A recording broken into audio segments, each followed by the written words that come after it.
ओम नमः शिवाय। दोस्तों, मैं आपका नरेंद्र वर्मा भक्ति सिटी चैनल में एक बार से फिर प्यारे श्रोता और सब्सक्राइबर्स का बहुत बहुत अभिनंदन, हार्दिक सावन की शुभकामनाएं देता हूं। भोलेनाथ आपकी सभी मनोकामनाएं पूर्ण करें। दोस्तों, जैसा कि आज सावन का दूसरा सोमवार है, आइए जानते हैं क्या है। आज हम चौथे ज्योतिर्लिंग ओमकारेश्वर महादेव के बारे में बताएंगे, जो प्रतिदिन इस ओमकारेश्वर मंदिर में आज भी आते हैं। जी हाँ, और 23 जुलाई का जल है शिवरात्रि, जो कांवड़िए जल चढ़ा रहे हैं 23 जुलाई को अंतिम महाजल शिवरात्रि है, इस दिन वो चढ़ा सकते हैं। प्लीज़ व्लॉग को अधिक से अधिक लाइक करें, सब्सक्राइब करें, शेयर करें, बेल आइकॉन को प्रेस करें। ओम नमः शिवाय जप करते रहें और कमेंट्स बॉक्स में भी लिखें, पुण्य के भागी बनें। पृथ्वी पर ओमकारेश्वर ऐसा ज्योतिर्लिंग है जहां रात्रि में शिव पार्वती सोने के लिए यानी शयन के लिए आते हैं। आइए जानते हैं इस दिव्य ज्योतिर्लिंग का महत्व, कथा और रोचक बातें। सावन का महीना शिव को समर्पित है।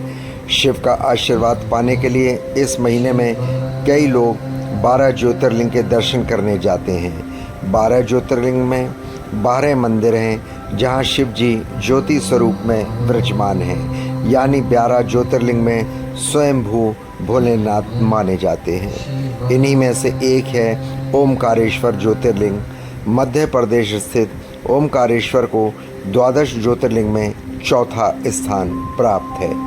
आइए जानते हैं इस दिव्य ज्योतिर्लिंग की पूजा का धार्मिक महत्व और लाभ।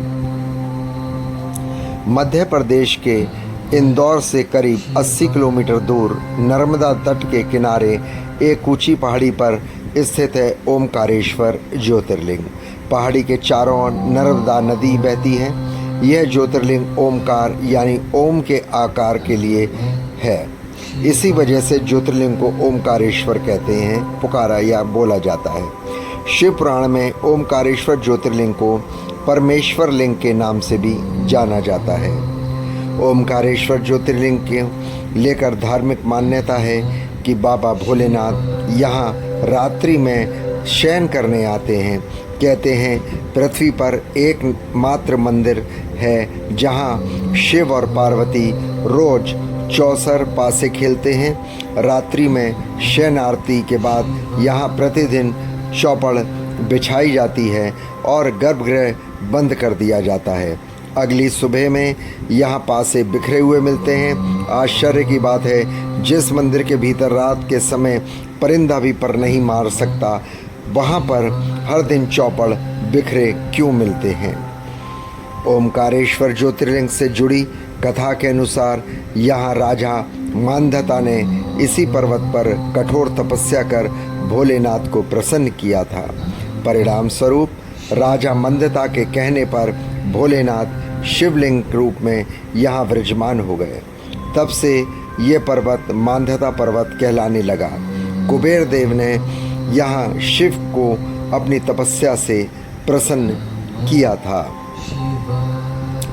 तो ये थी ओमकारेश्वर महादेव की कथा, कहानी, इतिहास और रहस्य।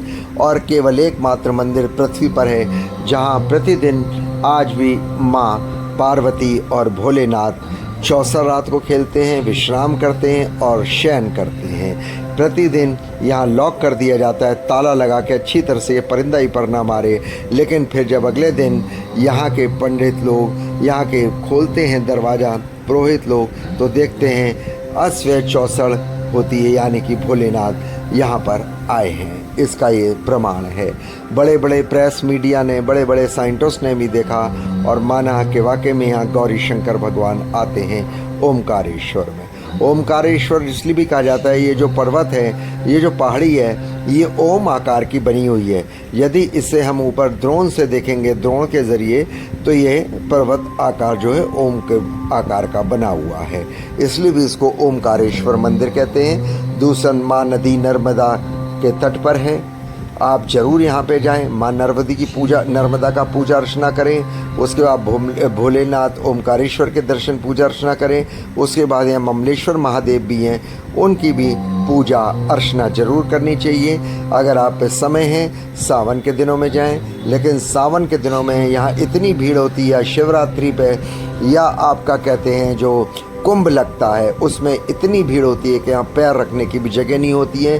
तो ध्यान से जाएं, पता करके जाएं। यहाँ रेल की सुविधा है और यहाँ पर बस की सुविधा है, कार की सुविधा, हर चीज़ की सुविधा है। आप कैसे भी या उज्जैन से जा सकते हैं, सीधे भी इंदौर से भी जा सकते हैं। दूसरी बात है, यहाँ हर चीज़ की सुविधा है, खाने पीने रहने की। यहाँ होटल बजट भी मिलता है, अच्छे से अच्छा भी होटल है और आपके बजट में भी आराम से मिल जाएगा। खाने पीने का भी आराम से, यहाँ कोई दिक्कत नहीं है, आपको आराम से मिल जाएगा। आप भोलेनाथ की बस भक्ति में लीन हो जाएं। यहाँ भोलेनाथ ने हर प्रकार की आपको सुविधा कर रखी है, आपको कोई कष्ट नहीं होगा। हाँ, आपको आनंद जरूर होगा। आप यहाँ पर आएँ तो आपको आनंद ही आनंद मिलेगा।